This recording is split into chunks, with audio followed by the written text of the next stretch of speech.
గురువుగారు, భక్తికి అనేక నిర్వచనాల్ని మన సంప్రదాయం పేర్కొంది. అయితే భక్తి అనే భావనకు పరిపూర్ణ వ్యాఖ్యానం ఏమిటి? భక్తి అనేది ఎలా ఉంటుంది అనేది చెప్పడం అనేది చాలా కష్టం. ఎవరి పట్ల భక్తి అనేటువంటిది ముందు ప్రశ్న.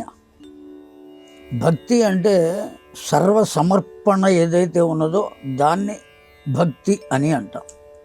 శ్రవణం, కీర్తనం, విష్ణోః స్మరణం, అర్చనం, పాదసేవనం, సఖ్యం, ఆత్మనివేదనం, ఇట్లా 9 రకాలైనటువంటి భక్తి మార్గాలు భాగవతంలో ప్రహ్లాదుని చేత చెప్పించారు.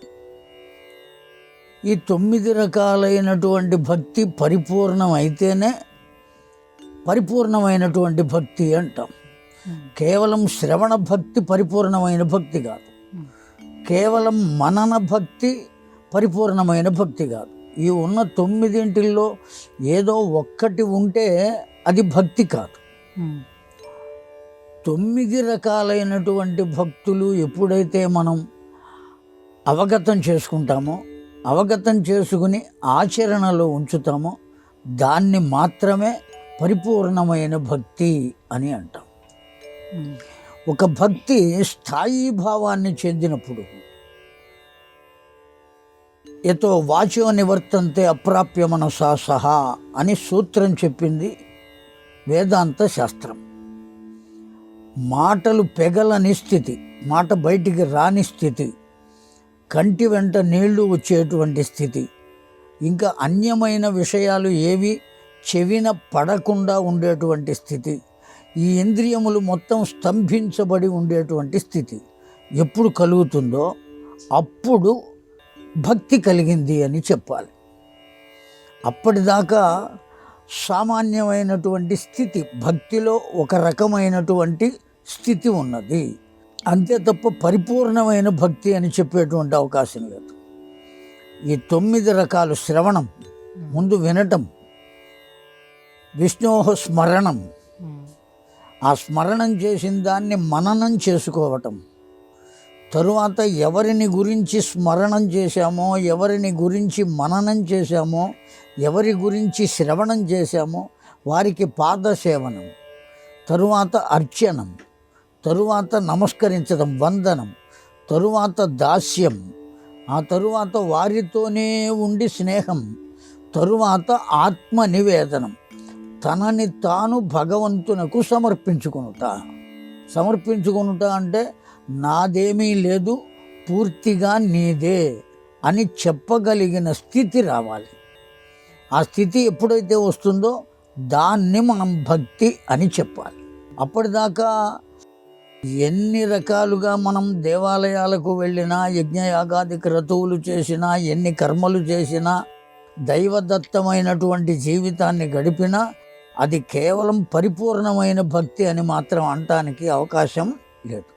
ఈ 9 రకాలైన విధులను ఒక్కొక్క దాన్ని క్రమంగా మనం పరిపూర్ణంగా పొందగలిగితే చిట్ట చివరికి తనను తాను పూర్తిగా సమర్పించుకోవటం అంటే వెళ్ళిపోయి దేవాలయంలో భగవంతుడి దగ్గర వెనకాల కూర్చోవటమో, ముందు కూర్చోవటమో, ఇక ఎక్కడికి వెళ్లకుండా ఉండటమో కాదు.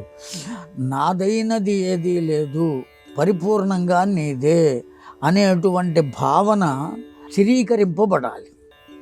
అట్లా కనుక జరిగినట్లయితే ఆ జరిగినటువంటి వ్యక్తిని మనం భక్తి కలిగిన వాడు, భక్తుడు అనవచ్చును. పరిపూర్ణంగా నీదే తప్ప నాదేమీ లేదు. అందుకనే ఈ అష్టోత్తరాలు, సహస్రనామార్చనలు ఉన్నాయి కదా, వాటిల్లో మనం ప్రతి మంత్రానికి చివర ఏమని చెబుతాం? నమః అని చెబుతాం. ఓం అని ఆ అష్టోత్తరంలో ఉన్న నామాన్ని చెప్పి నమః అని చెబుతాం. నమః అంటే అర్థం న మమ అనేటువంటి పదానికి పర్యాయ పదం. అది పర్యాయ పదం అంటే దానికి ఇంకొక రకంగా వాడేటువంటి పదం.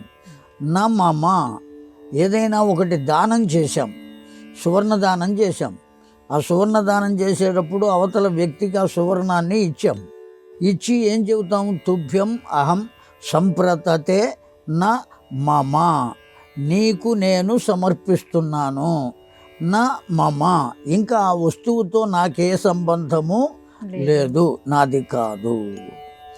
అదే విధంగా నా మమ అని ఎట్లయితే దానికి అంటున్నామో ఇక్కడ కూడా జీవితం మొత్తం నా మమ, నాది కాదు, మొత్తం అంతా నీదే అని చెప్పగలిగే స్థితిని మానసికంగా ఏ జీవుడు పొందగలుగుతాడో ఆ జీవుణ్ణి భక్తుడు అనాలి. అతడు ఉన్న స్థితిని భక్తి అనాలి. భక్తి అంటే పరిపూర్ణమైన నిర్వచనం ఇది. ఆ స్థితి కలిగినప్పుడు నోట మాట రాదు.